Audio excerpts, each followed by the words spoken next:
Eh, Feña, que las preguntas las hagan por el chat y yo te las leo. Ya, recién me había dado cuenta que tenía el micrófono apagado. No caché. Ya, como dijo la Ali, las pueden hacer por el chat y si se animan pueden hacerlas por micrófono. Ya, primero que nada hay que saber lo que sería lo que es la fisiología y la fisiología es el funcionamiento y organización de un organismo basado en la homeostasis. Aquí nos aparece un concepto que es muy importante, que sería la homeostasis, y hay tres, ¿cómo se dice?, planteamientos. El primero que planteó fue Bernard, que lo que él dijo fue que es la mantención de condiciones estáticas y constantes en el medio ambiente interno. Cannon postuló que es la mantención del medio ambiente interno en equilibrio dinámico, y en la actualidad se postula que es la autorregulación tendiente a conservar el equilibrio dinámico del medio interno y funciones orgánicas contrarrestando la influencia del medio externo. Ya, ahora una acotación, lo que dijo Bernard igual es como un poco raro, podríamos decirlo, porque dice que es mantención de las condiciones estáticas y constantes, pero eso no puede ocurrir en un organismo vivo, porque podría llegar a la muerte o provoca la muerte. Ya, ahora vamos a pasar a lo que son las adaptaciones. Un individuo en un ambiente agradable obviamente va a mantener su homeostasis y va a usar un funcionamiento normal del organismo. Pero en cambio, si el ambiente es agresivo, logrará la alteración de la homeostasis y utilizará energía para mantener la homeostasis. Las adaptaciones pueden ser reactivas. ¿Esto qué quiere decir? Que hay una respuesta adaptativa frente a un estímulo, como por ejemplo, cuando hace frío aumentan los temblores. Siempre tiene que haber un estímulo antes. Y las predictivas son cambios que ocurren antes del estímulo, como ocurre cuando ocurre el cambio de estación, el metabolismo se adapta antes, o cuando hay, como se dice, por ejemplo, cambios de hora y cosas así por el estilo. Y hay que tomar en cuenta que siempre estas adaptaciones son complementarias. Ahora vamos a pasar a lo que es el medio interno. Tenemos lo que es el fluido extracelular, que está compuesto por el líquido intersticial, que vendría siendo la linfa, y el líquido extracelular, que vendría siendo la sangre. Ahora, un dato que les dejo por aquí abajito es que el fierro en la sangre sirve para el intercambio nutritivo entre tejido y sangre. Ahora vamos a hablar lo que es la homeoresis. La homeoresis generalmente prioriza un determinado proceso o estado metabólico sobre el resto. Es un gasto de energético no homogéneo que siempre favorece situaciones transitorias no peligrosas. Eso hay que tenerlo súper claro. Y son funciones normales no patológicas. Un ejemplo de esto es la gestación, la lactancia, etc. Ahora vamos a pasar a lo que sería la aliostasis, que es el mecanismo de defensa frente a un estrés agudo. El sistema nervioso simpático lo contrarresta con catecolaminas, el sistema neuroendocrino por cortisol, y el individuo vuelve a un estado de homeostasis o estrés patológico. ¿Hay alguna pregunta, Ali? No, ninguna. Ya. Y ahora vamos a hablar de la composición del individuo o composición corporal. Tenemos acá un individuo que en este caso se llama Anita y su cuerpo está compuesto por 60% agua, 18% proteínas, 15% grasas y 7% minerales. Ahora tenemos que el fluido corporal es el 60% del peso corporal y de este tenemos fluido intracelular que vendría siendo el 40% y fluido extracelular que es el 20%. Tenemos que dentro del fluido extracelular está el fluido intersticial que vendría siendo el 15% y el plasma sanguíneo que vendría siendo el 5%. Ya. Ahora vamos con las unidades de medida de concentración del soluto, que es la interacción entre sustancias en solución, el número de moles y sus cargas electrónicas. Ahora vamos a ver que los moles son miden la cantidad de sustancias en un mol, que son 6 elevado a 0,022 por 10 elevado a 23. Los equivalentes, que son las dimensiones de unidades en masa, y estos se comprobaron con la reacción en oxígeno, y los moles, que son los números de moles de un compuesto que contribuyen a la presión osmótica de una solución. Y la presión osmótica vendría a ser la fuerza aplicada para evitar una osmosis. Ahora vamos a recordar un poco del transporte pasivo y el transporte activo. Bueno, el transporte pasivo es el movimiento a través de la membrana sin uso de energía. Tenemos dos tipos de transporte pasivo, que son la difusión simple y la difusión facilitada. La difusión simple tenemos que es materia sólida de un medio de alta concentración a uno de baja concentración para generar el equilibrio. Y esto se realiza a través de la membrana o a través de proteínas canal. Y la facilitada, que es la molécula a través de la membrana, y son proteínas de transporte o carrier. Ahora vamos con la gradiente de concentración, que acá lo que quiere decir es que en un medio donde hay más concentración de soluto en un lado, es más fácil que pase a un medio donde hay menos, como sale aquí. Vamos ahora a hablar un poco del transporte activo. Ya, este es en contra de la gradiente de concentración, genera un gasto de ATP y se contrarresta con la fuerza electroquímica. El mejor ejemplo de esto es la bomba sodio-potasio, que saca 3 sodios y entra 2 potasios. Ya, ahora vamos a ver un poco de lo que es la membrana celular. Tenemos que tiene un potencial electroquímico que es menor en reposo, genera cambios en la permeabilidad al recibir estímulos y tiene propiedades, que son 3 importantes. Los canales iónicos son dependientes de voltaje, el potencial de membrana genera potencial de acción y los cambios que genera el potencial de membrana se autopropagan.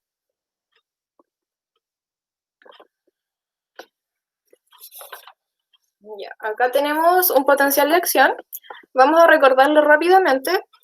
Este comienza con la membrana en reposo, como se ve aquí, que recibe un estímulo despolarizante del umbral, y esto genera la despolarización. ¿Qué significa despolarización? Que se abren los canales rápidos de sodio para dejar entrar al sodio hacia el medio intracelular.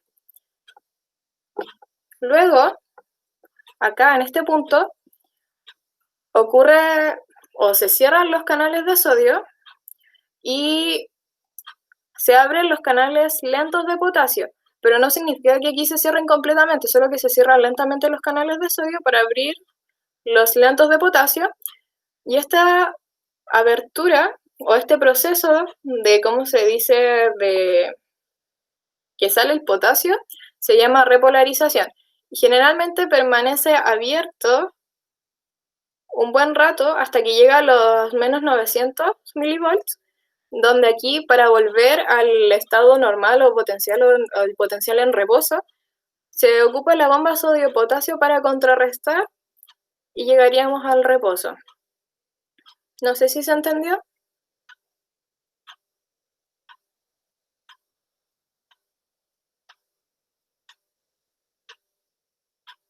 Ya, si no dice no, supongo que sí. Ya. Acá les dejo un poco de ayuda a memoria. Ya, y el potencial de reposo es negativo. Cuando es negativo se supone que es más permeable a potasio que a sodio. Otra cosa importante que lo preguntan en la prueba, esto es como pregunta de prueba, los canales de sodio siempre son los más lentos y los canales de calcio son los más rápidos. Acá les dejo una ayuda a memoria para que lo puedan estudiar. Esto está súper completo, como que sale un poco más específico de lo que ocurre en cada proceso. Vamos con la generación del impulso nervioso. Esta está regida por la ley del todo o nada, que es la sumación de todos los estímulos para generar el nivel de encendido y poder provocar el impulso nervioso. Ya. Si estos estímulos superan el del umbral, se genera el potencial. Pero si estos estímulos son inferiores al umbral, no van a generar el potencial, no les alcanza. Entonces acá tenemos otro concepto que aparece, que es la sumación, que es la suma de los estímulos en un momento y espacio. Y no son estímulos únicos. Entonces tenemos dos tipos de sumación. La sumación de estímulos de la misma localización en diferentes tiempos y la sumación espacial de estímulos diferentes, que es en localizaciones diferentes pero al mismo tiempo. Ya, y estos estímulos pueden ser estimulatorios o pueden ser inhibitorios, y en el caso de los inhibitorios modifican los canales de calcio para producir más hiperpolarización. Ahora, hay un concepto que es la refractariedad a los estímulos, que esto produce que la célula no pueda responder a los estímulos por la falta de receptores o canales disponibles. Y estos pueden ser absolutos o relativos. Cuando es absoluto, no responde a ningún estímulo aunque sea supraumbral. Y es relativo cuando responde solo si es supraumbral. ¿Y a qué se refiere supraumbral? Es un estímulo que tiene que ser superior al umbral del voltaje anterior o del estímulo anterior. Y acá tenemos otro concepto que es súper importante, que es la propiocepción, que es la percepción del medio ambiente y control de la postura del individuo en el medio ambiente. Y este puede responder a varios estímulos sucesivos. O sea, en síntesis, es como el individuo reacciona al medio ambiente. Y acá tenemos la curva de excitabilidad. Esto es súper importante porque también lo pregunta el profe. Y tenemos la reobase, que vendría siendo el menor voltaje que una neurona responde a un potencial, el tiempo de utilización, que vendría siendo acá, tiempo de utilización, que es el tiempo requerido para que el voltaje de la reobase encienda una neurona. Y tenemos la cronaxis, que vendría siendo el tiempo requerido para estimular una fibra nerviosa cuando el voltaje es el doble de la reobase.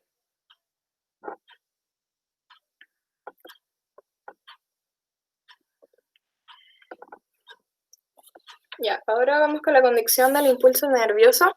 Hay dos tipos de conducción del impulso nervioso. Tenemos la que es la no saltatoria, que es la continua, y se abren las proteínas del canal dispuestas de forma homogénea.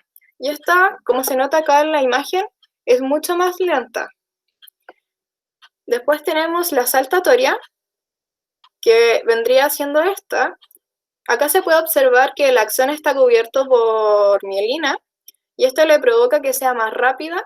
Y acá, como un dato freak, que los nódulos de Rabier con los canales de sodio son 400 veces más rápidos, que los nódulos de Rabier vendrían siendo los que están entre medio de la mielina.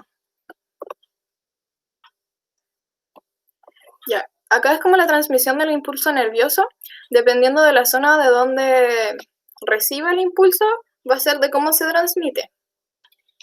Acá tenemos el prodrómico, que vendría siendo el normal,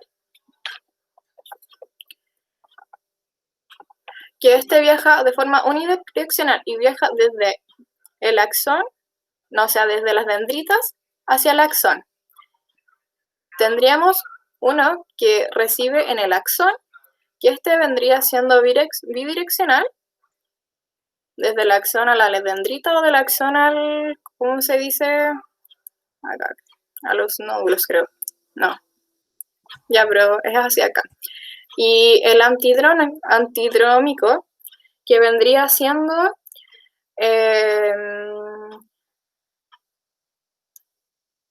que es unidireccional y es el contrario al prodrómico.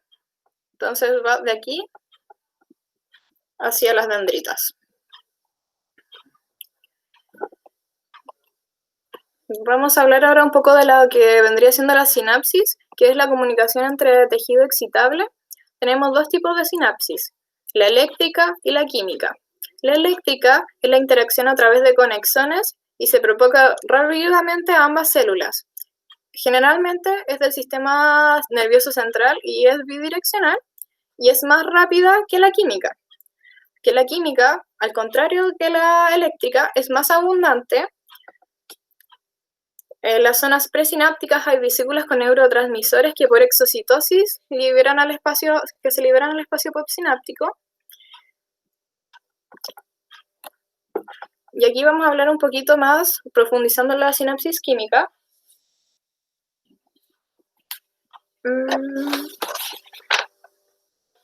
Ya, ya. Entonces, llega el potencial de acción por acá, y esto generaliza el potencial de acción, y lo que hace este potencial es abrir los canales de calcio, porque acá hay poca concentración y acá afuera, en el extracelular habría más concentración que en el intracelular, y esto provoca que el calcio entre al axón y se une a la calmodulina, que esta genera una reacción química que lo que hace es más que nada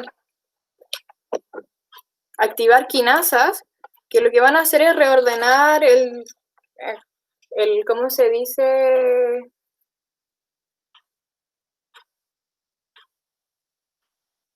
Ordenar las proteínas de manera radial desde el medio hacia afuera para poder expulsar las vesículas. Y esto se puede inhibir con un neurotransmisores inhibitorios llamados GABA o glicolina, que disminuyen el voltaje y por polarizando la membrana, haciendo que salga el calcio, que salga el potasio. Ahora, hay otros neurotransmisores que son excitatorios estimulantes, como el glutamato y la acetilcolina, que aumentan el voltaje y aumentan el paso del calcio, que eso nos sirve mucho para, ¿cómo se dice?, agilizar un poco más el tema de acá de la sinapsis química. Aquí les dejo una imagen para que ustedes después la vean. Ahora vamos a ver los tipos de sinapsis. Dentro de las sinapsis químicas hay dos tipos, las ionotrópicas y las metabotrópicas. Las ionotrópicas, el neurotransmisor llega al receptor directamente y abre el canal. En cambio, las metabotrópicas, llega el receptor a la proteína G y esto activa un segundo mensajero que puede ser AMP cíclico, GMP cíclico, y este va hacia la otra proteína y hace que abra la proteína carrier para que entren los iones. Aquí les dejo con un hipervínculo un video que explica súper bien, si es que no lograron entender, explica súper bien este proceso para que después lo puedan ver, puedan repasar. Y tenemos que hay dos tipos de receptores, que son los ionotropos, que es mediante un ligando que está compuesto por 5 subunidades rodeando el canal iónico, que es de acción rápida. Y el metabótropo, que es un receptor acoplado a proteína G, que genera una cascada metabólica, y esto produce segundos mensajeros para poder abrir el canal iónico, y esto lo hace un poco más lenta que la otra. ¿Alguna duda? No hay nada en el chat. ¿No? Así que si alguien tiene una, que hable. Sí.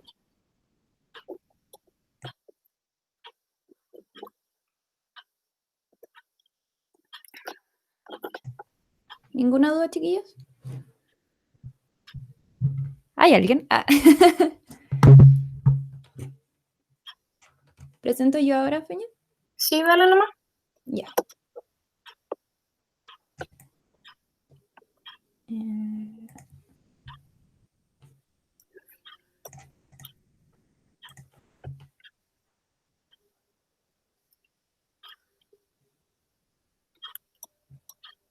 Ya, ¿se ve? Sí. Ya. Hola, yo soy Alicia Rodríguez y les voy a seguir profundizando sobre la fisiología del sistema nervioso. Generalidades, que es un poco el resumen de lo que acaba de decir Fernanda, es que el sistema nervioso es clave en el control homeostático. La célula nerviosa va a recibir mensajes, los va a transformar en un impulso o potencial eléctrico hasta la terminal de la neurona, donde va a contactar con otra célula para generar una respuesta celular. Hay muchos tipos de neuronas y de prolongaciones axonales que van a formar diversas y extensas redes de intercomunicación, como lo podemos ver en la imagen acá de la derecha. Estas son fotos del Gannon, que es un muy buen libro por si quieren estudiar fisiología. La síntesis de neurotransmisores va a requerir de energía. Es por esto mismo que, como podemos ver acá en las terminales sinápticas, existen hartas mitocondrias. Cuando hablemos de sistema nervioso central, nos vamos a referir al encéfalo, la médula espinal y el cerebelo. Desde el encéfalo van a surgir estos núcleos que luego se transforman en nervios que bajan por la médula, que son los pares craneales o nervios craneales. Sus nombres van a relacionarse directamente con la función que cumplen. Y los pueden relacionar también hacia dónde van, porque estos se extienden después se los voy a mostrar igual. El sistema nervioso se va a dividir anatómicamente y funcionalmente. La división anatómica va a ser de sistema nervioso central y sistema nervioso periférico. El central, como les dije, son todas las estructuras nerviosas incluidas al interior del cráneo y de la columna vertebral.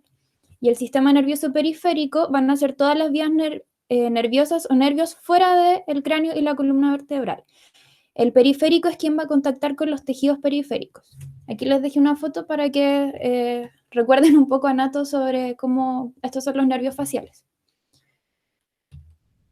Esta tablita es para que ustedes orienten un poco el estudio y también para que se den cuenta que el encéfalo en sí tiene hartas divisiones de un origen embrionario y cada una de estas divisiones va a tener una función distinta. Después les recomiendo revisar esto después de la ayudantía, porque van a entenderlo mejor. Aquí un pequeño resumen de los tipos celulares de células nerviosas que hay, donde las gliales van a ser del sistema nervioso central, las satélites del periférico, los oligodendrocitos van a envolver axones en el sistema nervioso central y las células de Schwann los van a envolver en el sistema nervioso periférico. Además, tenemos los astrocitos o astroglías, que son quienes van a contactar con los vasos sanguíneos. Aquí es donde se regula el paso de elementos químicos a la sangre. Este contacto entre vasos y astroglías va a ser lo que se conoce como barrera hematoencefálica. Después les van a nombrar algunos fármacos que son capaces de pasar esta barrera, porque no todos las pasan tan fácilmente. Esto es lo que explicaba también Fernanda de la ley del todo o nada. Básicamente es que se establece que estructuras como una neurona o una fibra muscular van a responder completamente o no lo van a hacer a un estímulo. No existe impulso parcial en una neurona. El umbral se va a medir con una ecuación que se llama potencial de Nernst, me cuesta decirlo, que es lo que nos va a dar estos valores, pero ya se lo voy a explicar. Ya. El arco reflejo, y esto lo tienen que entender muy bien para después entender lo que sigue de la ayudantía, va a ser nuestra unidad funcional. Yo les dije que había una división anatómica y una funcional. La funcional se va a dividir en base a esto. Van a haber arcos reflejos mono y polisinápticos y son una relación entre una vía aferente o sensitiva que va a llevar la información desde la periferia al sistema nervioso central y entre la vía eferente o efectora, que va a ser quien lleve la información integrada desde el sistema nervioso central para inducir respuesta en el tejido u órgano periférico. Los ejemplos más clásicos que tenemos, la monosináptica primero, son conexiones directas de la vía aferente y eferente. Estas son pocas, no existen muchas. Hay como unos reflejos extensores y flexores que se ocupan, pero no se suelen evaluar. Y los polisinápticos son los más comunes. Acá tenemos, por ejemplo, el rotuliano, que es cuando uno le pegan en un nervio en la rodilla y ven si es que hay una respuesta inmediata de contracción o de extensión de la pierna. Y que van a ser muchas fibras nerviosas entre ambas vías. La mayoría van a ser de este tipo, como les digo. Y otro clásico, el golpe en el codo, cuando se nos desconfigura el brazo cuando nos pegamos en el codo. Entonces, sabiendo ya lo del arco reflejo, y acá me faltó decirles que en el arco reflejo participa la médula espinal, ¿ya? Por lo tanto, ese va a ser nuestro punto de conexión entre la vía aferente y eferente. El sistema nervioso, entonces, a nivel funcional, se va a dividir en autónomo y somático. Estos son dos sistemas que se complementan, donde el autónomo va a ser quien se encargue de las funciones vegetativas, que son inconscientes, en donde la acción voluntaria no va a interferir, o sea, las funciones viscerales. Y va a tener vías eferentes exclusivas para él. Además, se subdivide en sistema nervioso simpático y parasimpático, que son quienes lo van a controlar. Por otro lado, en esta división funcional tenemos el sistema nervioso somático, que va a ser el encargado de las funciones conscientes, que tiene como respuesta el movimiento del músculo esquelético principalmente, o algunas sensaciones de interpretación abstracta, como la visión, el olfato y la audición. Si bien son sistemas aparte, pueden responder al mismo tiempo a un mismo estímulo. Por ejemplo, al frío, donde los receptores de frío sensan que hace frío en el medio externo y van a producir una respuesta autonómica mediante una vasoconstricción y piloerección. Piloerección es la piel de gallina, por si no lo saben. Y somática, que van a ser los escalofríos por el músculo esquelético, porque nosotros sí estamos conscientes del escalofrío y de hecho los podemos controlar. Ahora, el sistema nervioso autónomo, como les había dicho, se va a regular por el sistema nervioso simpático y el parasimpático. Acuérdense que el autónomo son las respuestas más viscerales, que no estamos conscientes de ellas. La respuesta del sistema nervioso simpático y parasimpático son antagonistas entre sí, y su equilibrio es lo que va a mantener la homeostasis en el cuerpo. Este gráfico lo define súper bien. El simpático siempre se relaciona a la respuesta de lucha o huida, y el parasimpático a un estado más tranquilo, más basal del cuerpo. La salida de la respuesta al tejido efector, acuérdense que esto es va a ser un arco reflejo, va a ser a través de una neurona preganglionar que viene desde el sistema nervioso central. Parte de esta neurona preganglionar sale de la médula al sistema nervioso periférico, va a contactar con una neurona postganglionar en el ganglio. El ganglio es la zona de contacto donde hacen sinapsis. Y esta neurona postganglionar va a conectar posteriormente al tejido efector. Es importante que esto lo entiendan porque después les voy a explicar las neurotransmisiones en cada uno de estos puntos. Bueno, esto es para que vean que, acá se ven algunos pares craneales, lo vamos a seguir viendo después, pero que todo viene en base del sistema nervioso central, pero más a nivel medular, ya como les había explicado. Ahora, el parasimpático. El sistema nervioso parasimpático va a ser el encargado de los estados más tranquilos, más basales. Sus neurotransmisores a cargo de llevar la respuesta mediante este sistema van a ser el sistema de neurotransmisores de acetilcolina o colinérgico, o también se le dice sistema vagal. ¿Por qué se le llama sistema vagal? Porque entre los pares craneales involucrados está el décimo, que como lo pueden ver aquí, acá es el nervio vago, va a inervar a la mayoría de los órganos, y es solo vagal por eso, porque es el que controla casi todo. Sus porciones van a emerger desde los lugares más cercanos al encéfalo o desde la porción más sacra de la médula espinal. Piénsenlo así, pues parasimpático y simpático está al medio. Para es porque está acá a los extremos. Respecto a lo que yo les había explicado sobre lo de la vía eferente, en el sistema nervioso parasimpático, la primera fibra preganglionar va a ser una fibra de gran longitud, y el ganglio donde se realiza la sinapsis usualmente está dentro del mismo tejido. Me devuelvo solo para que logren visualizar que son fibras de gran longitud las primeras, ¿ya? Ya. No sé si hay preguntas hasta acá. No, Ali, no hay ninguna pregunta. Ya, bacán. Ya, entonces vamos a la parte un poco más densa. La neurotransmisión en el sistema nervioso parasimpático va a ocurrir en la vía preganglionar y en la postganglionar mediante la acetilcolina. Lo que va a cambiar van a ser los receptores de esta acetilcolina, donde en la vía preganglionar del sistema nervioso parasimpático va a ser mediante receptores nicotínicos. Y en la vía postganglionar, acá abajo, va a ser mediante receptores muscarínicos, que se van a subclasificar en M1, M2, M3, M4 y M5. Y cada uno va a tener un mecanismo de acción distinto en la célula a la que esté. Primero vamos con la neurotransmisión preganglionar colinérgica de la acetilcolina.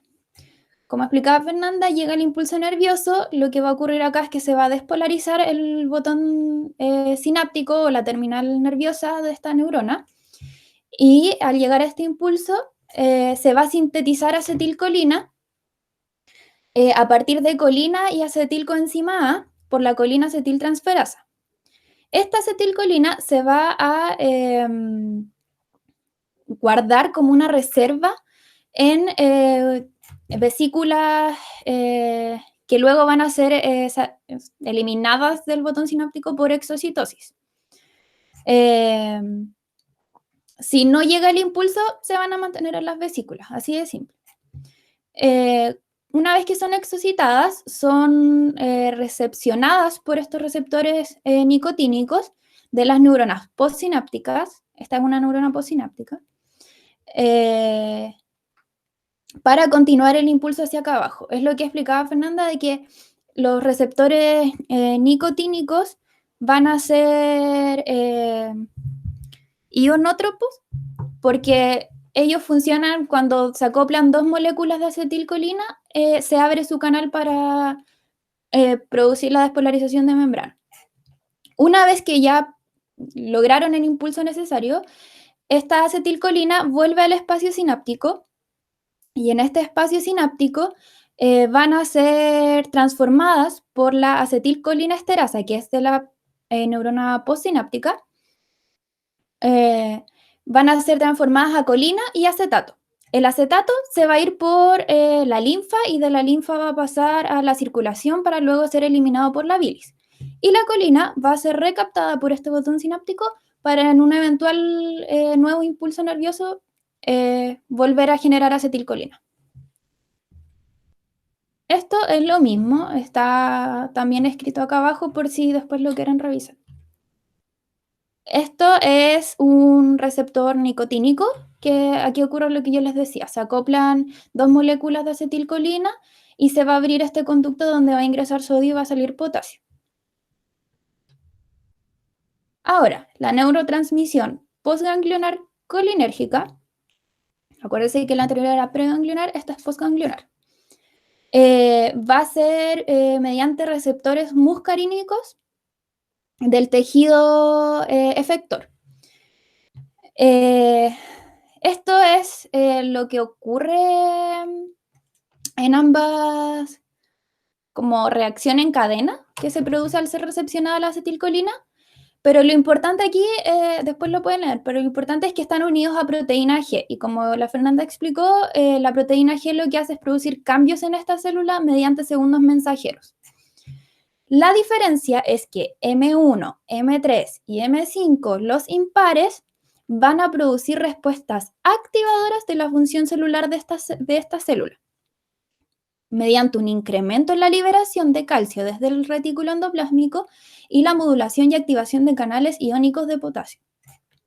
En cambio, M2 y M4 lo que van a producir son respuestas inhibitorias de la función celular, porque esta proteína G va a inhibir la adenilciclasa, por lo tanto va a disminuir la AMP cíclico.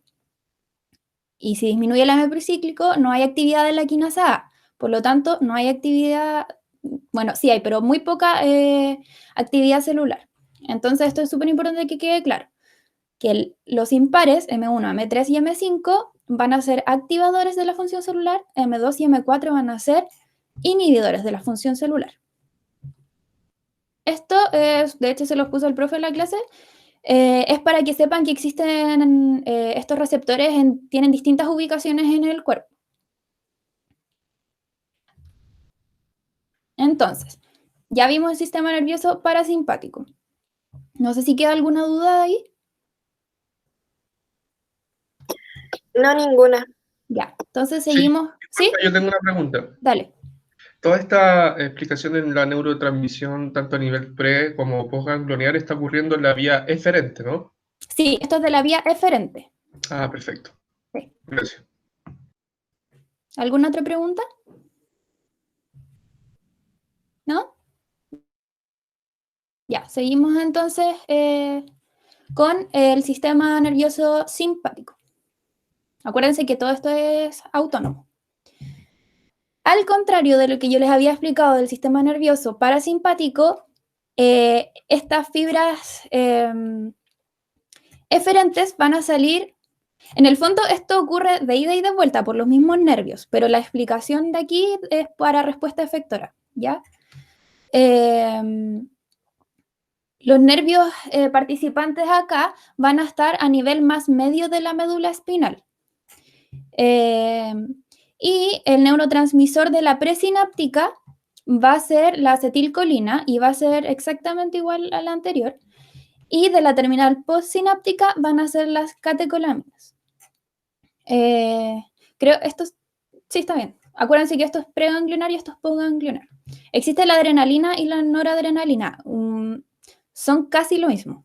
Funcionan de la misma forma para que no se confundan después. La diferencia es que me parece que la noradrenalina se produce en lugares más diversos que la adrenalina. Las fibras van a emerger del sistema nervioso central a través de nervios motores espinales que van a hacer sinapsis con fibras postganglionar en la cadena paravertebral de ganglios simpáticos. La explicación de esto es porque literal, si ustedes ven aquí, es una cadena, porque la neurona preganglionar del sistema nervioso simpático es muy cortita. Y la postganglionar es mucho más larga. Van a haber órganos que están estrictamente ligados al control de la función simpática y que van a estar inervados solamente por esta vía, como por ejemplo la glándula suprarrenal o adrenal, que va a producir adrenalina.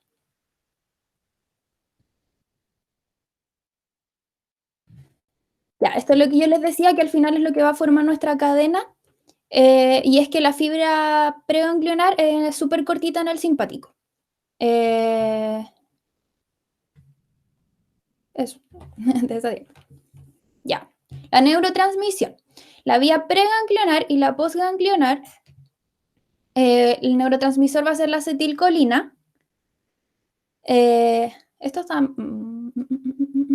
es solo la preganglionar. Es la acetilcolina desde la primera fibra al ganglio y después tenemos las otras, las noradrenalinas. Después lo voy a arreglar y se los mando.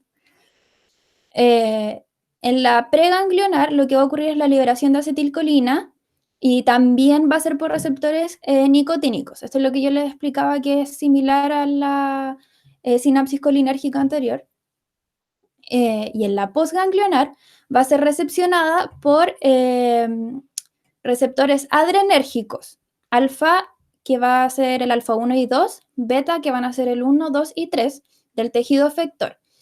La liberación aquí, esto ignórenlo, la liberación aquí va a ser por catecolaminas, como les había explicado, que puede ser adrenalina o noradrenalina.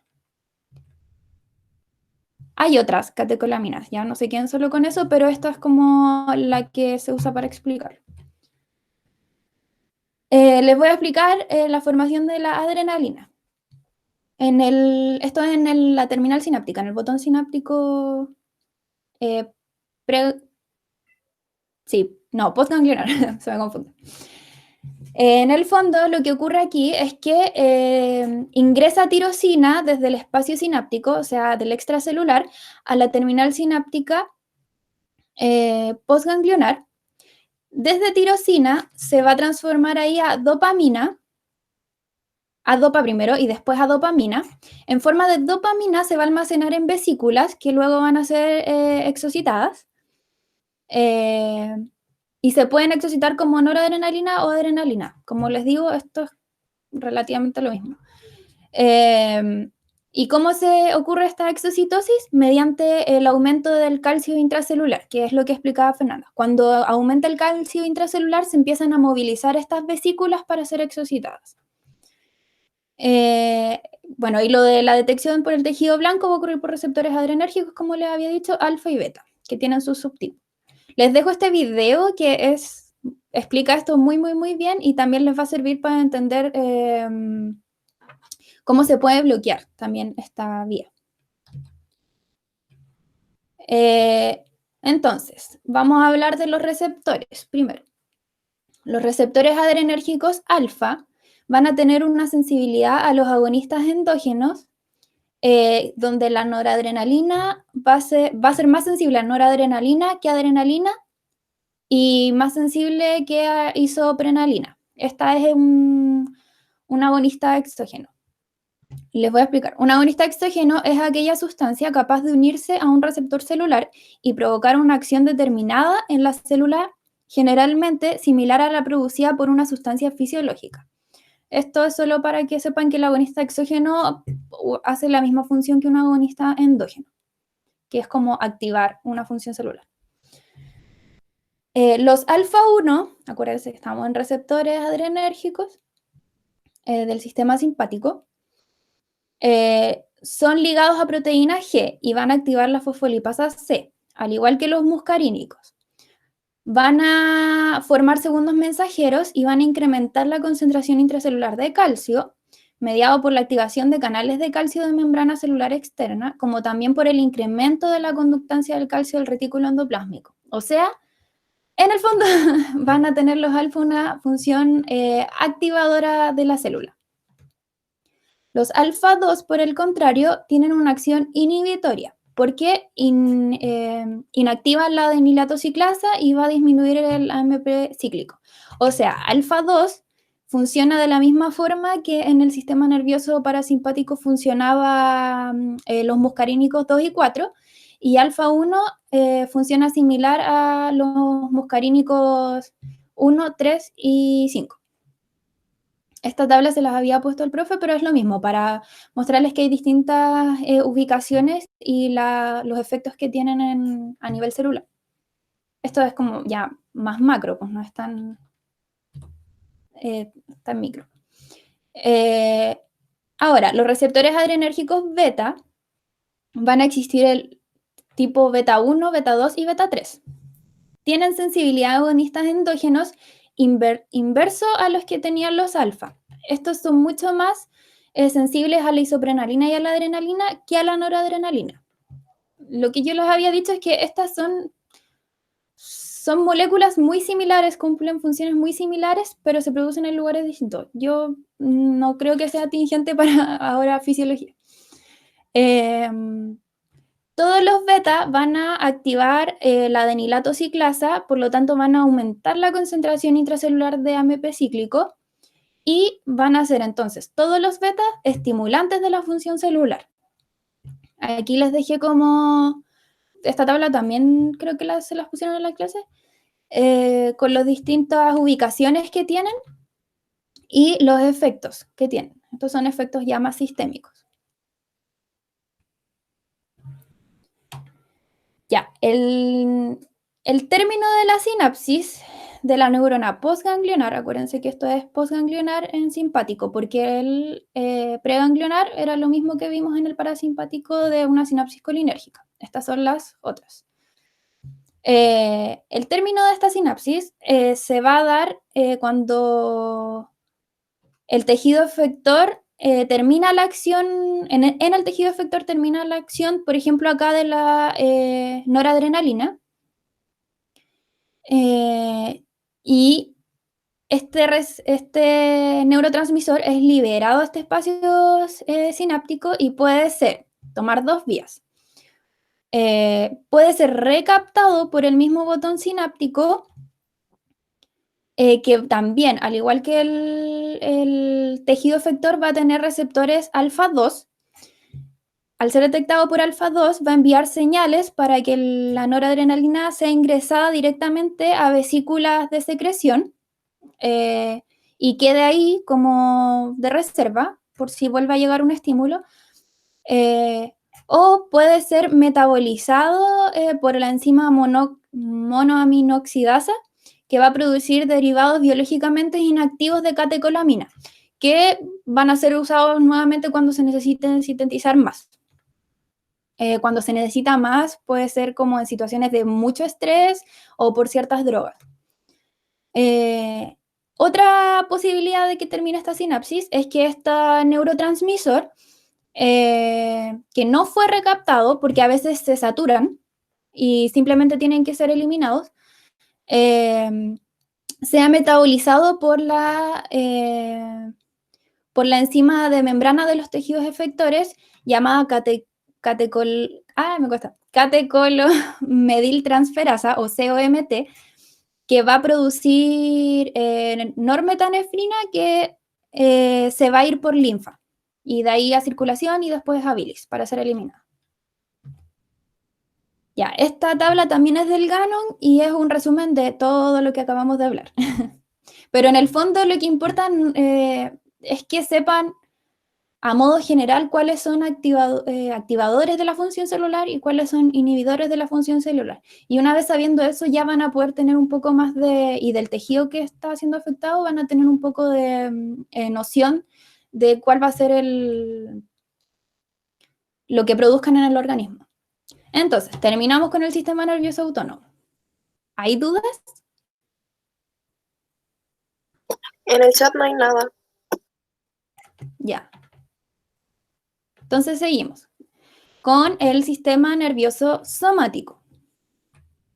Como habíamos hablado, es el encargado de las funciones conscientes, va a tener una respuesta como respuesta el movimiento, principalmente del músculo esquelético, o alguna respuesta de interpretación abstracta. Por ejemplo, la visión, el olfato y la audición. Esperamos un poquito que me dio sed.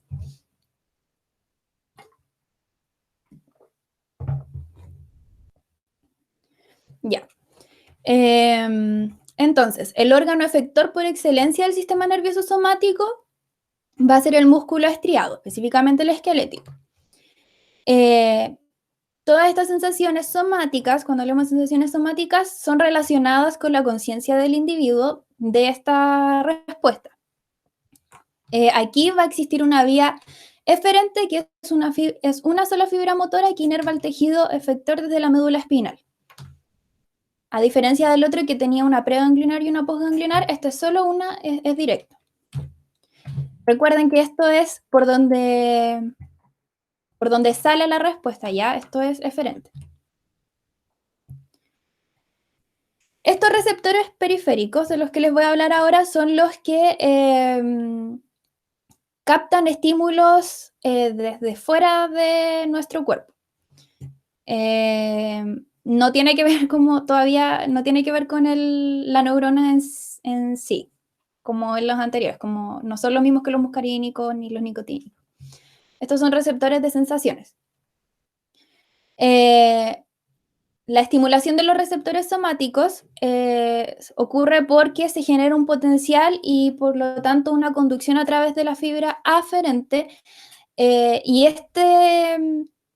cómo se gatilla esta despolarización de membrana va a depender del tipo de receptor en cuestión. Por ejemplo, en los quimiorreceptores se generan aperturas de canales de sodio en la fibra aferente en función de un cambio de un potencial inducido por el mismo receptor químico. En cambio, los mecanorreceptores, que son los que detectan, literal, cosas mecánicas, presión, golpes, tienen adaptación de membrana a los cambios de movimiento de esta misma membrana. Por lo tanto, el cambio va a gatillar una permeabilidad a sodios para cambiar el potencial de membrana. Lo importante aquí es que sepan que para cada estímulo existe un receptor. Son súper específicos, porque si fueran esta información, transporte de información fuera gatillado por lo mismo en la célula, entonces tendríamos una respuesta sobreexagerada a un estímulo que quizás no lo necesita. Eso es como lo importante, que sepan que existen los quimiorreceptores y los mecanorreceptores. Ahí les voy a dejar otro porque estos son solo ejemplos.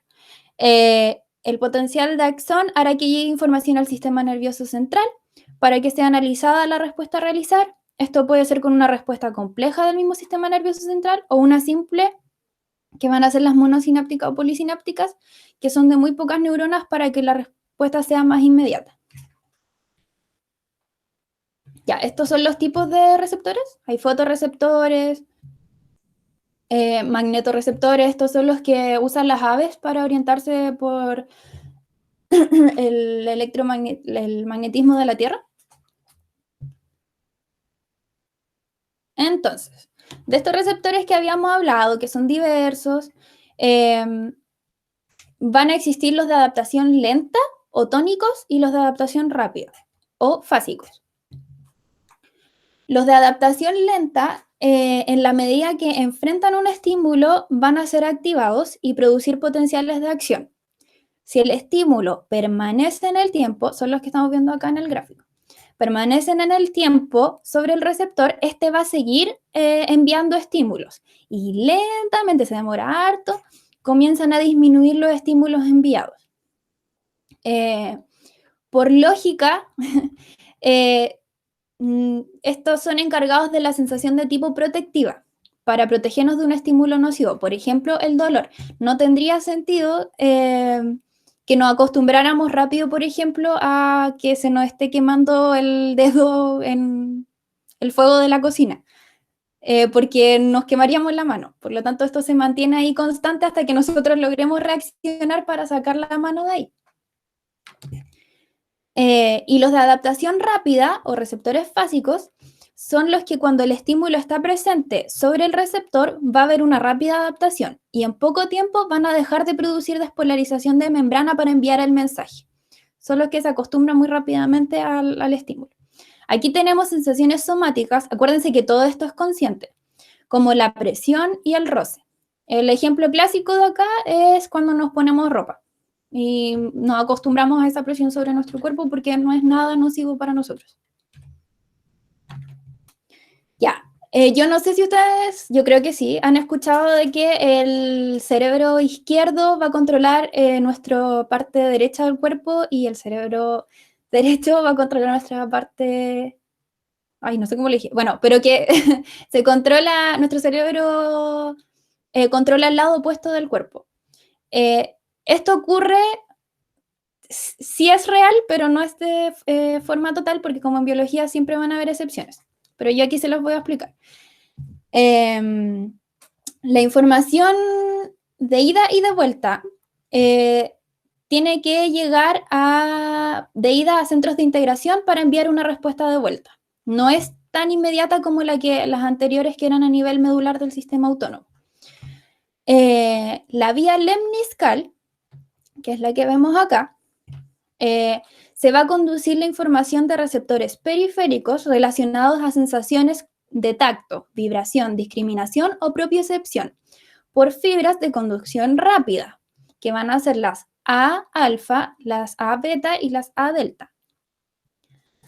Las que por vía ipsilateral, o sea, la misma por donde llegaron, suben por la médula hasta el lemnisco medial, por eso es lemniscal, que va a estar en la base del tronco encefálico, donde van a hacer sinapsis con vías nerviosas que van a llegar al tálamo y del tálamo van a subir a la corteza cerebral. Pero aquí hacen el cruce. Por lo tanto, cambian en la zona dorsal de la médula espinal. En cambio, la vía de fibras sensitivas espinotalámica va a ser la encargada del dolor, la temperatura y el tacto. Estas fibras son de conducción lenta y va a ser la A delta y la fibra C.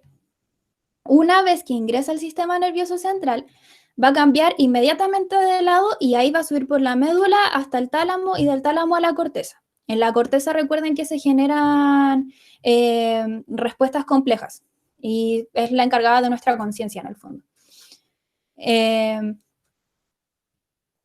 Estas son las zonas superiores de integración, ¿ya? Después les voy a seguir hablando de esto. Aquí lo importante es que para fisio, para la prueba, ustedes sepan que existen estas dos vías y de qué son encargadas cada una. O sea, la lemniscal va a ser tacto, vibración, discriminación o propiocepción, y la fibra sensitiva espinotalámica, dolor, temperatura y tacto, y que la lemniscal es rápida y la espinotalámica es lenta. Por lógica, por ejemplo, pueden usar lo que es la propiocepción, que es la percepción del individuo en sí mismo en el medio ambiente, tiene que ser rápida. No podemos demorarnos tanto en llevar información de que nuestros pies están mal ubicados o cosas así. Estas son las fibras. El profe no se las nombró en la clase, pero yo igual se las dejo para que las estudien. Solo es importante asociarlas quizás al tipo de estímulo que reciben y cuáles son rápidas y cuáles son lentas. Esto es lo mismo que les acabo de explicar.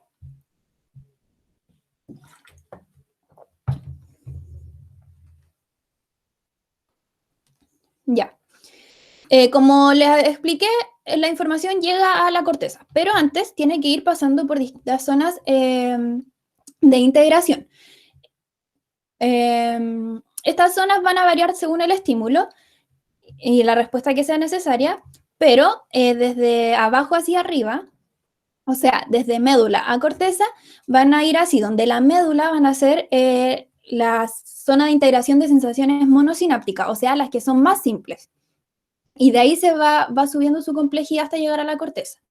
La primera zona va a ser la de protuberancia, después viene la del bulbo raquídeo, luego la zona basal del encéfalo, luego van a haber distintas zonas del cerebelo, esto es más asociado al equilibrio, luego viene el tálamo, luego la corteza somatosensorial o somatostésica, que va a ser la que finalmente nos integre sensaciones somáticas como más complejas para producir una respuesta motora. Tenemos la zona la somatosensorial, y al lado va a estar la corteza motora. Una vez que nuestra corteza somatosensorial genera una respuesta, va a activar la corteza motora, que está aquí al ladito, para que se produzca la respuesta y baje por la vía eferente. Todo esto es aferente y esto es eferente.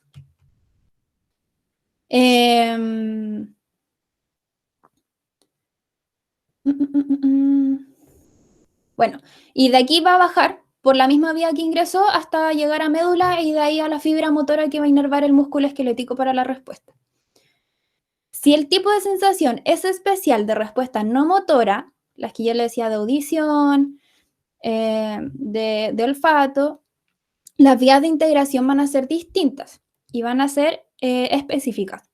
Por ejemplo, las zonas de integración auditivas van a estar en las zonas laterales del encéfalo.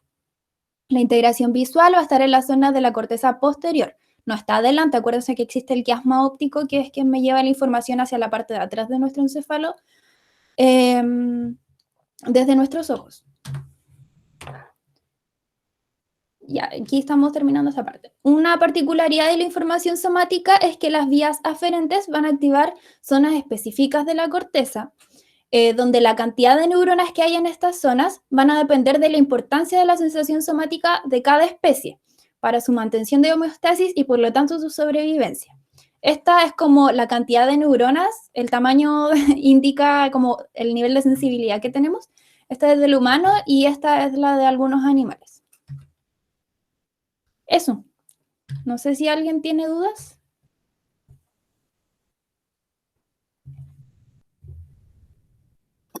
No hay nada en el chat. ¿Ninguna duda, chiquillos?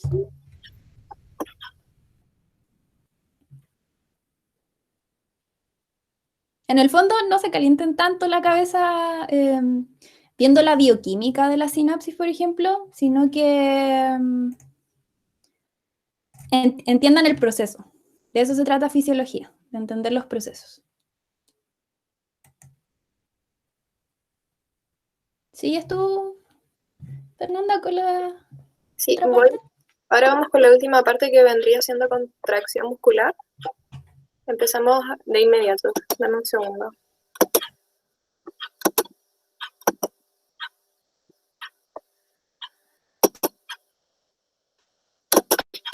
Ya. Ya, contracción muscular. Ahora voy a partir mencionando los tejidos altamente excitantes que vendrían siendo el muscular, el nervioso y el glandular. Y tenemos que el tejido muscular, hay tres tipos de tejido, el estriado, el liso y el cardíaco. Y nosotros nos vamos a enfocar en este momento en el estriado, que su unidad funcional es el sarcómero, son células multinucleadas y largas, y el conectivo permite diferenciar los músculos, y tenemos dos tipos de miofibrillas. Aquí les dejo una imagen para que puedan ver mejor.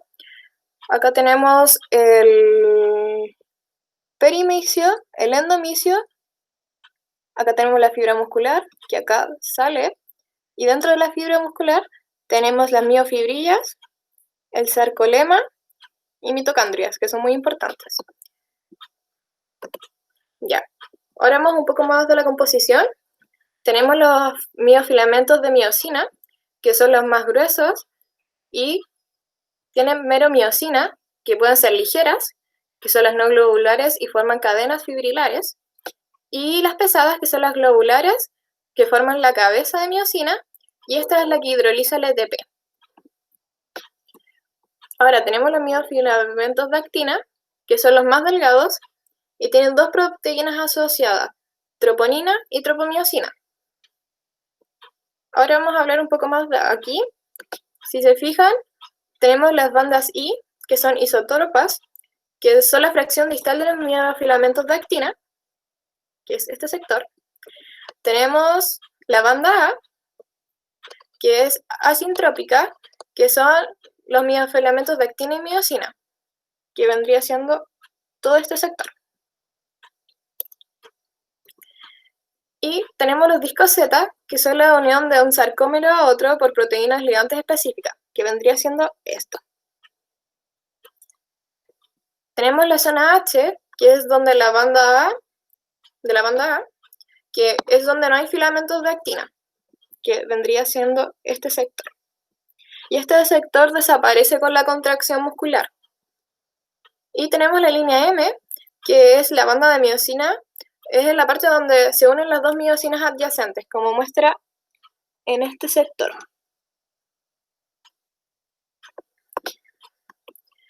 Ya, tenemos ahora la estructura del músculo. Ya, vamos a tener miofilamentos gruesos de miosina, que son longitudinal y fibrosa y lobular. Acá tenemos la cabeza de miosina, que produce la unión con los miofilamentos de actina, como se ve aquí en la imagen. Otras proteínas importantes tenemos la troponina y la tropomiosina. Bueno, la troponina es la que mantiene a la tropomiosina tapada en los sitios de unión a afinidad actina para unir la cabeza de miosina. Y ya, ahora voy a hablar un poco de lo que sería exterior a esto, que cuando hay concentraciones bajas en el sarcoplasma o sarcolema, tenemos, como se dice, el músculo relajado, pero cuando hay altas concentraciones, el impulso aumenta la conductancia de calcio, produce un cambio de potencial en la membrana, y esto modifica la conductancia de calcio, produce salida de calcio, aumenta la concentración de tropomiosina, que sería acá, se acoplarían como por acá, y eso hace que deje liberado el sitio de unión a troponina con la cabeza de miosina.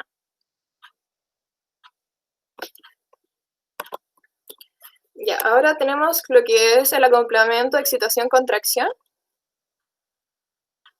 Ya, tenemos que el potencial de acción libera la acetilcolina y esta va hacia los receptores micotínicos que se pegan a la placa motora.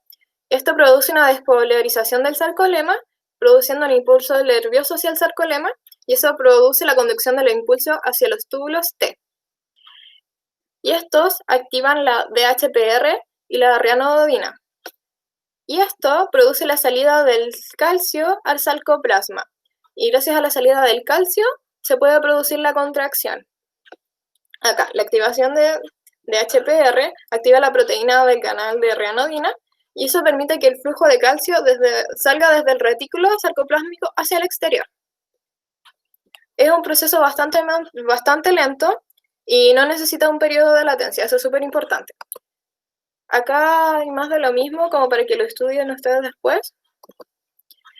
Acá les tengo unos pequeños videitos que explican un poco de lo que mencioné anteriormente. Acá primero tenemos la formación del cruce de puente. La cabeza de miosina activada se une a la actina formando el cruce de puente. El fosfato inorgánico es liberado y la unión entre la miosina y actina se hace más fuerte.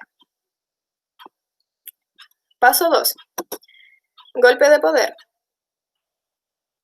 El ADP es liberado y activa el movimiento de los pivotes de la cabeza de actina, generando un deslizamiento de los miofilamentos delgados de actina hacia el centro del sarcómero.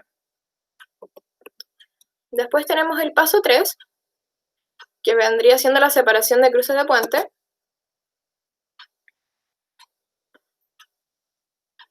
Cuando otro ADP se une a la cabeza de miosina, la unión entre la cabeza de miosina y activa se debilita. La cabeza de la miosina se separa y ahora tenemos el paso 4, que es la reactivación de la cabeza de miosina.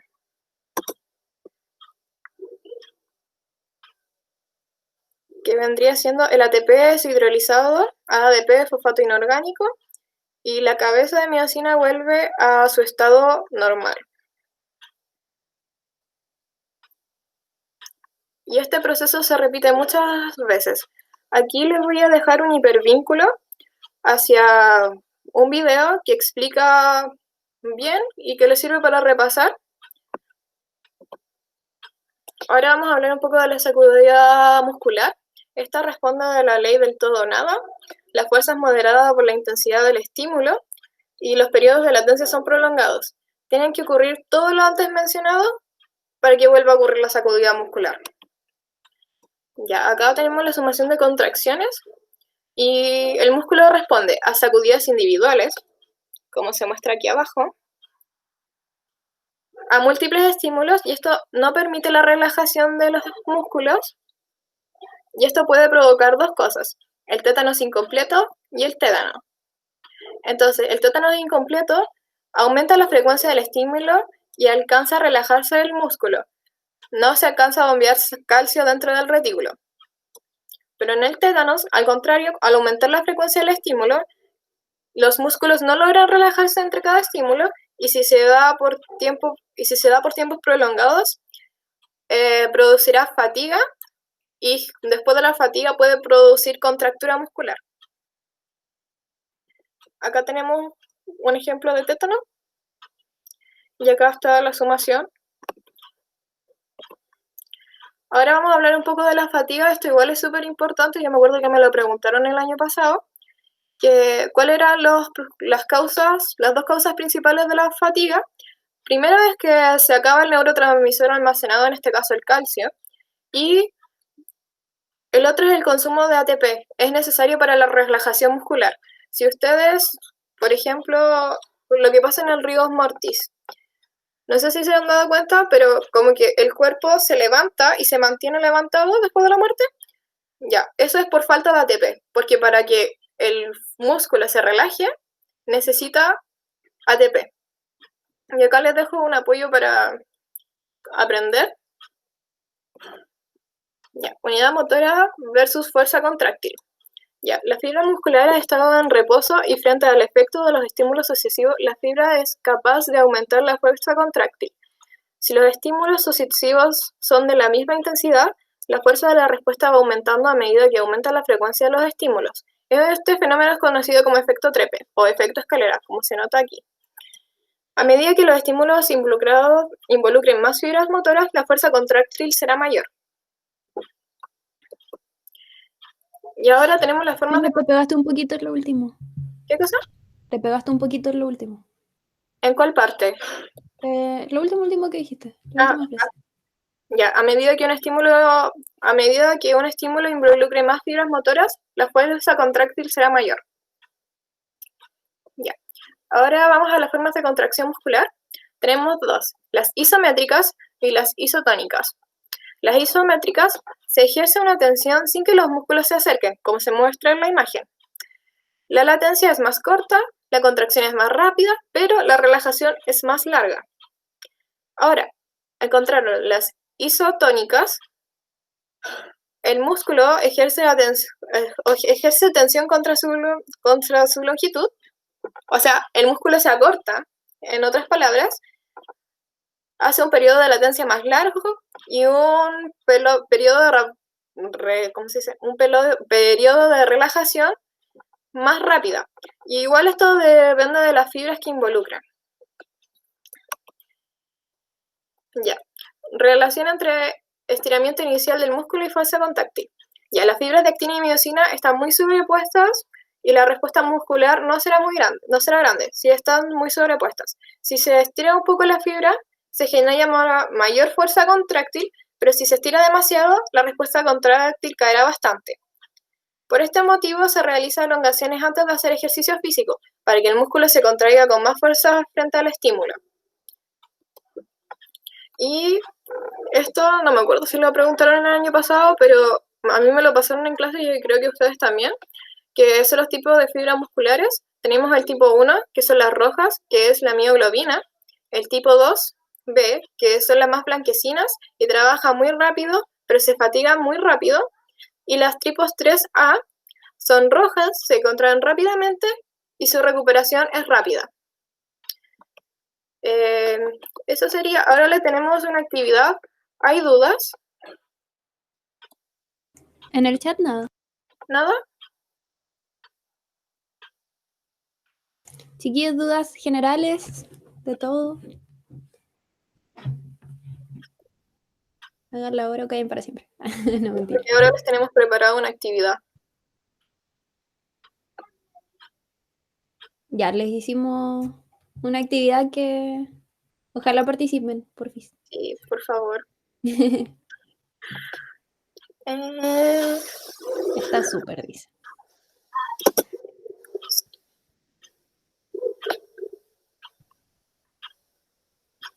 clase.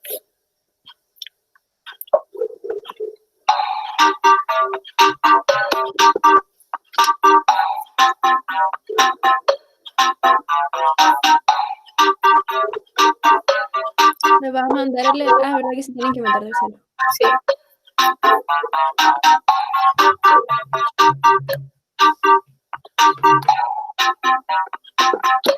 Chiquillos, nos necesitamos usar Kahoot. ¿Qué cosa? ¿Podéis mutear un poco Sí. bajar el volumen a tu PC? Espérate, le voy a quitar la música. Para explicar cómo funciona. Ya. Ya. Tienen que meterse a esta página, kahoot.it, y ingresar este código. Si pueden desde el celular, es más fácil. Igual se puede desde el computador. Y les vamos a hacer algunas preguntas. Es un juego nomás, chiquillos, como para aclarar dudas.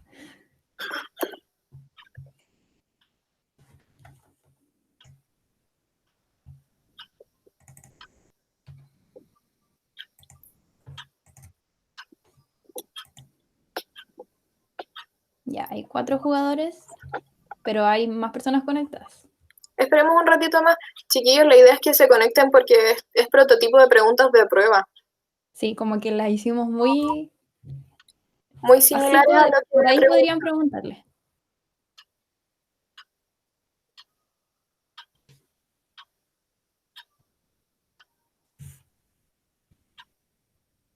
Ya hay 7.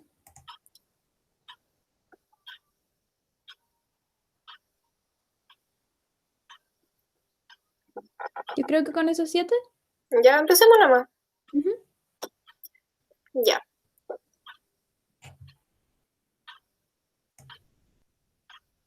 La homeostasis se relaciona mejor con gasto energético menos homogéneo, autorregulación tendiente a conservar el equilibrio dinámico del medio interno, función normal no patológicas, ninguna de las anteriores.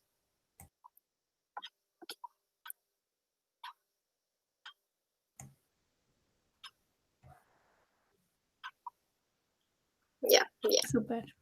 Súper bien. Las otras 3 no eran porque correspondían a la homeoresis.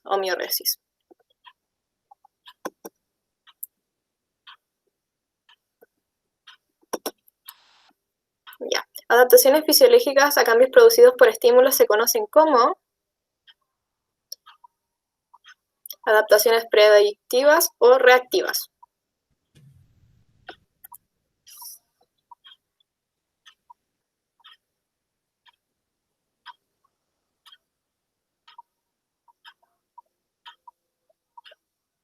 Ya. Eran reactivas. ¿Por qué? Porque es un estímulo externo las que las produce. No es predictiva porque la predictiva es como la que se anticipa. Por ejemplo, el cambio de día y de noche, el cambio de las estaciones.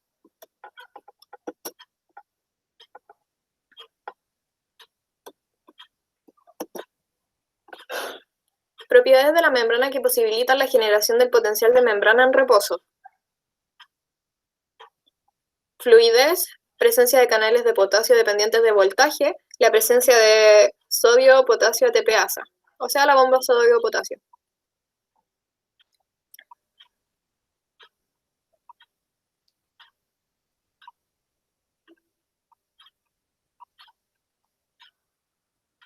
Bien.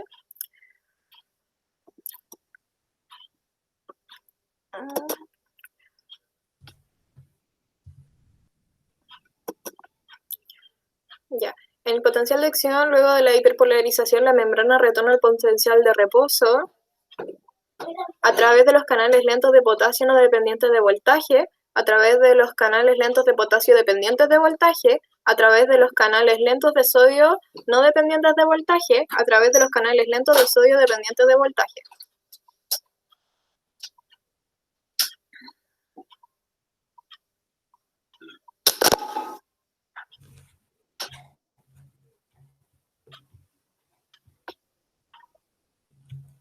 Ya, esta les costó un poquito más.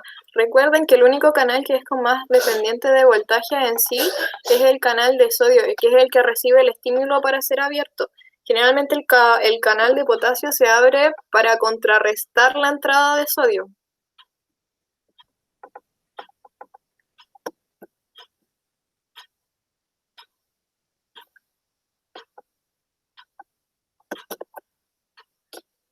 Las contracciones musculares sucesivas se conocen como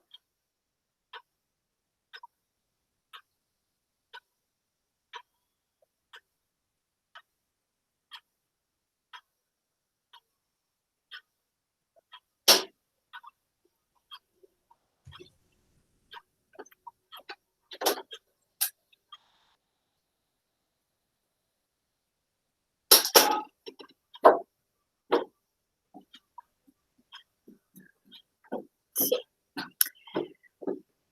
Ya, aquí explico. Es el tétanos porque se refiere a, se me olvidó poner ahí, también fue error mío, que es sin descanso y no se alcanza, ¿cómo se dice? No se alcanza el descanso. Pero igual está un poco relacionado con el efecto Trepe, no era porque el efecto Trepe tenía que ver con otra cosa que en este momento se me olvidó, lo siento, pero lo podemos volver a repasar.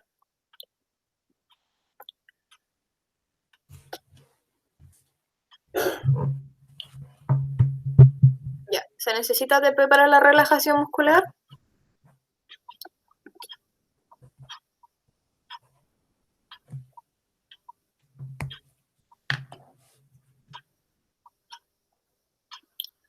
Es verdadero. Recuerden que es muy necesario tanto para poder realizar la contracción como para la relajación, o si no, no se puede relajar aunque sea muy repetitivo el músculo.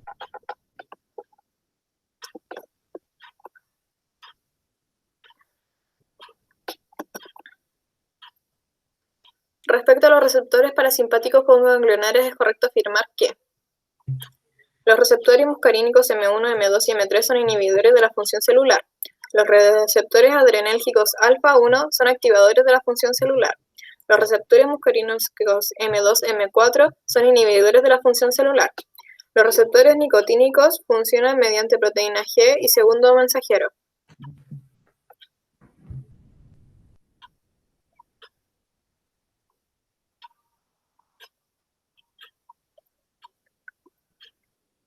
Ya, respondo yo. Y por favor, La primera no era porque los adrenérgicos sí, son activadores de la función celular, pero les pregunté por el parasimpático. Se los puse de hecho en mayúscula. Esto es para que no caigan en esas trampas de las pruebas. Lean súper bien, subrayen súper bien, si pueden anoten al lado lo que saben antes de responder. Los receptores muscarínicos M2 y M4 son inhibidores de la función celular. Eso es correcto. Acuérdense que los impares son activadores. Eso. Y los nicotínicos son canales. No funcionan mediante proteína G, ingresan por canales.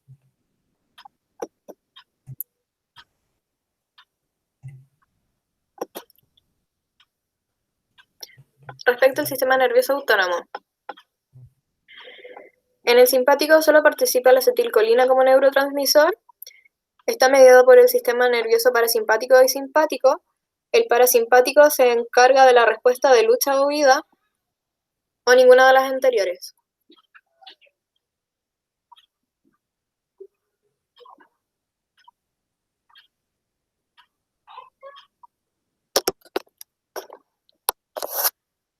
Súper. Súper bien.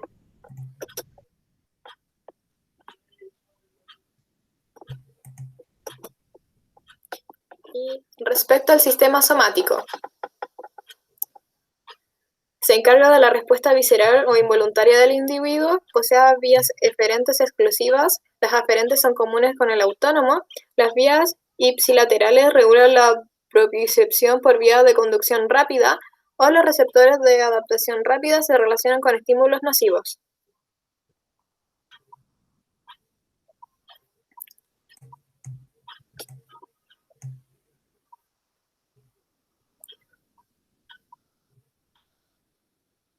Ya.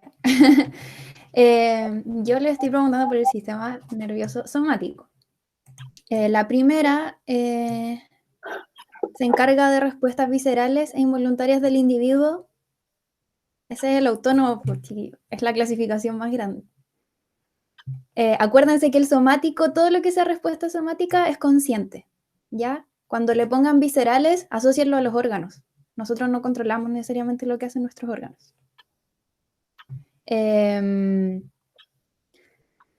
Es la de la vía ipsilateral regula la propiocepción por vías de conducción rápida. Siempre asocian la propiocepción con algo rápido, porque no nos podemos demorar en darnos cuenta dónde estamos parados. Úsenlo para la vida. Posee vías aferentes exclusivas. Las aferentes son comunes con el autónomo. Eferentes exclusivas y las aferentes son comunes con el autónomo. Esto es para el autónomo. El autónomo es el que tiene vías eferentes exclusivas. Los receptores de adaptación rápida se relacionan a estímulos nocivos. Acuérdense que los estímulos nocivos son a los que no hay que acostumbrarse, por lo tanto son los de adaptación lenta. ¿Ya? No nos podemos estar acostumbrando al dolor. No sean masoquistas.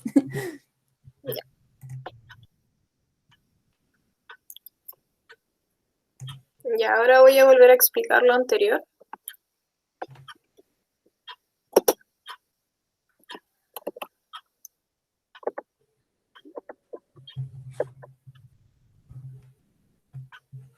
Ya, la pregunta decía eso de las contracciones. En sí, me di cuenta ahora, la pregunta estaba mal planteada porque puede darse para efecto para el tétanos y para el trepe. Pero vamos a hacer como una diferencia. El tétanos aumenta la frecuencia de los estímulos en el músculo y no logra relajarse entre cada estímulo. Y si se da esto por tiempos prolongados, recuerden que puede provocar fatiga muscular y a la larga contractura.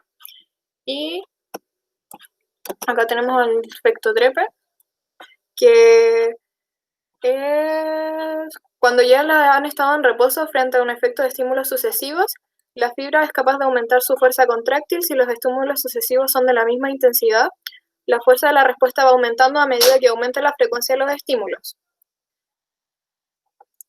Y eso sería. ¿Quedó alguna duda?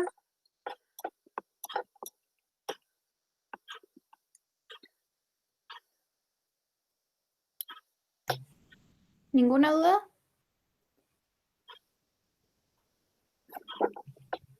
Bueno, las preguntas que le hicimos en el Kahoot son más o menos las que nosotras dos hicimos en distintos años fisiología, así que es como más o menos el tipo de preguntas que suelen hacer. Pero siempre lean súper bien, chiquillos. Sí. Lean muy bien las preguntas, subrayen en fisiología, como no es tan complejo las preguntas, los profes tratan de ponerles trampas de repente. Sí. Lo otro, cuando estudien fisiología, traten de imaginarse los procesos, eso sirve de mucho. Por ejemplo, en renal sirve mucho. Ahí respondieron una pregunta que sí se va a subir a la comunidad de 4A. Los PPT también los vamos a subir. Y gracias por la asistencia. Y, una consulta. ¿Cómo les fue con la clase de renal?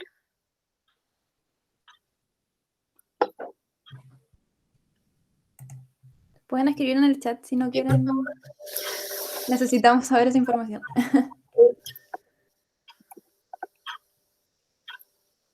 Sí, lograron entenderlo al profe, porque por lo menos a mí me lo hizo otra profesora y no se lo entendía nada.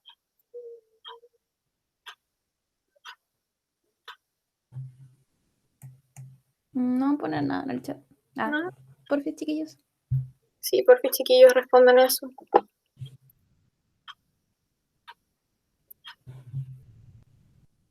Para ver en qué nos podemos enfocar en la ayudantía, aunque eso lo hace el Nico, para decirle a él en qué se podría enfocar.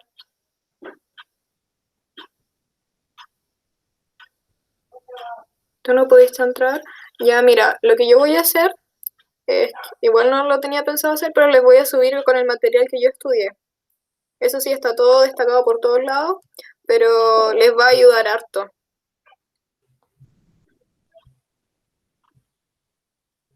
Sí, yo igual me acuerdo cuando yo la di, porque yo también lo hice con esa profe que nos dejó un vacío gigante, como a varias generaciones en renal. Es estudiar de libros. Usualmente está súper bien explicado todo, por si tienen dudas. Pero es importante, chiquillos, que fisiología lo estudien a modo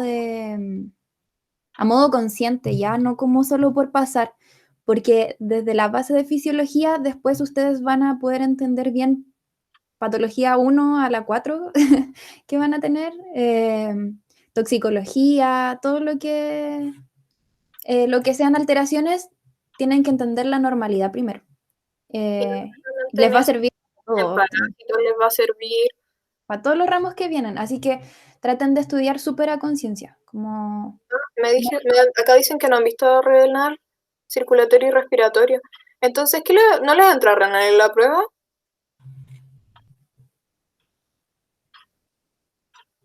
Acá me dicen que sí lo vieron. La clase está subida.